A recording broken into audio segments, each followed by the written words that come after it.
What is up mga kagitarisma? In this video ay ituturo ko sa inyo kung paano nga ba tugtugin yung full chords ng kantang Ikaw at Ako by TJ Monterde.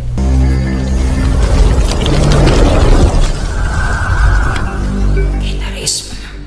Shoutout nga pala sa iyo, Crispy Potato. Maraming salamat sa pag-request ng song na to. Siyempre, before anything else, kailangan nyo munang gumamit ng guitar capo at ilagay nyo sa 4th fret. So bilangin natin 1, 2, 3, 4.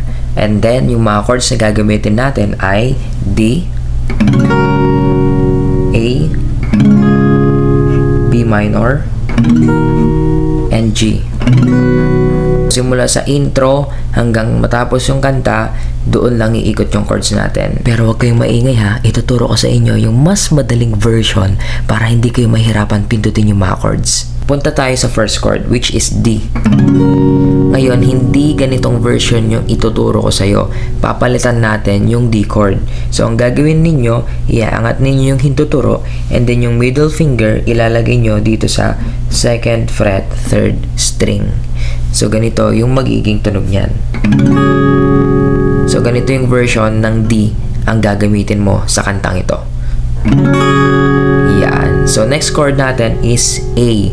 So, yung A, napakadali lang niyang gawin. Huwag mo nang tanggalin yung dalawang daliri mo dito sa fretboard. Ang gawin mo na lang para mapunta ka agad sa A, yung hintuturo mo kanina na tinanggal mo, ibalik mo ngayon. Pero this time, ilalagay mo siya sa 4th string, 2nd fret. So, ito na yung magiging A natin. O, diba? So, from D, dadagdagan mo lang ng isang string, which is para sa A. O, diba? Mas madali. Ngayon, dadagdagan pa natin ng shortcut. Sa susunod na chord, which is B minor, yan yung nakikita nyo sa screen, ang gagawin mo lang dyan, yung hintuturo, tatanggalin mo ulit, iaangat mo lang siya dito sa 5th string, 2nd fret. Ayan, di ba? From A, lilipat ka ng B minor. O, di ba? Ganun lang kabilis. Isang lipatan na lang, di ba? Ng isang daliri. Hindi kagaya ng original na D. Tapos A, lilipat mo lahat ng daliri mo. Tapos B minor, ang sakit pa sa daliri nito. Di ba? Tapos G, sakit sa daliri nun. So, doon tayo sa mas madali. Ulitin natin. D, remember, yung inyong mga daliri dapat middle finger and ring finger yung nakapindot sa D chord. Hindi siya ganito ha, dapat ganito. Para yung inyong hintuturo ay nakaredy na para sa A na chord. Kasi ilalapat nyo yung inyong hintuturo sa 4th string, 2nd fret after nung D chord. Okay, so try natin. D, and then lipat sa chord na A, itusok yung inyong hintuturo sa susunod na step, which is 4th string, 2nd fret. And then B minor, iangat mo lang yung iyong hintuturo papunta dito sa 5th string, 2nd fret. And then yung G chord, para madali ninyong mailipat sa G chord, iangat ninyo itong dalawa, middle finger and hintuturo. Pero iwan nyo na itong ring finger dyan sa 3rd fret, 2nd string. So, idagdag na lang ninyo yung pinky finger ninyo sa 3rd fret, 1st string. And then, yung middle finger, ilagay nyo sa 6th string, 3rd fret. And then, yung hintuturo sa 2nd fret, 5th string. Diba? So, napakadali lang. Ulitin natin. D, A,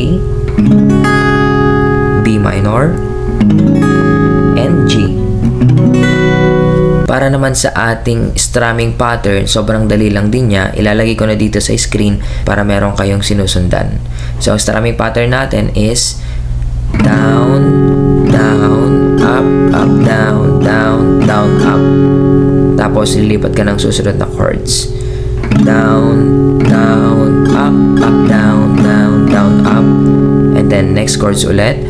Down, down, up, up, down, down, down, up.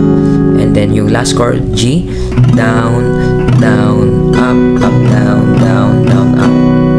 So yung nakikita nyo sa screen, pag sinabing D, ibig sabihin yan, down. Pag sinabi namang U, ibig sabihin yan, up. Kaya pag binasa nyo yan, down, down, up, up, down, down, down, up. This time, i-practice natin yung strumming pattern na to. Pwede ninyo akong sabayan para makapag-practice din kayo. Huwag kayong mag-alala, babagalan ko lang.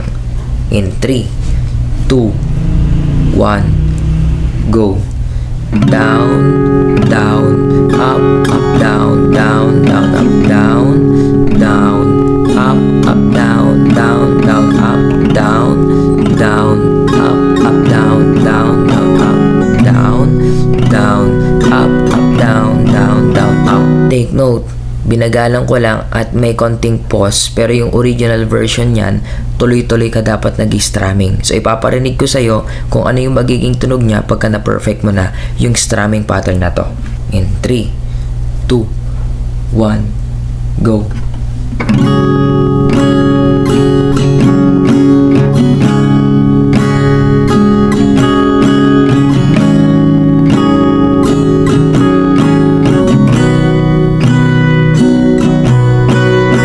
Ngayon, dito na tayo sa last part agad para makakanta ka na ng Ikaw at Ako by TG Monterde. Paano ka papasok ng strumming pattern? So, hindi ka agad papasok na hawakan mo. Hindi ganon. Kasi pag ginawa mo yon, pag sinabay mo yung pagbagsak ng down sa boses mo or sa boses ng kumakanta, magkakamali ka na. So, kailan ka nga ba papasok ng strumming pattern mo? You have to listen carefully sa part na ito. Kasi once na binanggit na ng kumakanta yung word na hawakan, that is the time na babagsak ka na rin sa pag-strum ng iyong gitara. So, hintayin mo na banggitin niya yung word na hawakan. So, sasabay ka sa pagbagsak pag nabanggit niya na yung wa. Okay? Wa. Parang ganito yan. Hawakan mo. Okay? Hawakan mo. Okay? So, hindi ka sasabay sa ha. Doon ka palang babagsak dun sa wa. Okay? Ha-wa. Hawakan mo. Okay? So, hawa. Ganon. Wa. Wa. Wa. Huwag mong kakalimutan yun na wa.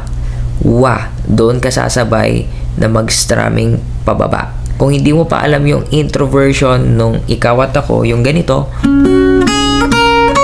hanapin mo siya dito sa profile ko. Meron akong separate video nun. Yun yung gamitin mong intro para mas lalong maging maangas yung pagtugtog mo sa kanta na ito. At least alam mo na yung tunog ng intro and then alam mo pa yung chords, di ba? Tapos magaling ka pang kumanta. Ikaw na talaga. Okay, so bago natin i-end itong video, gusto ko sabayan mo akong kumanta. Okay lang yan, hindi naman kita maririnig eh. Hawakan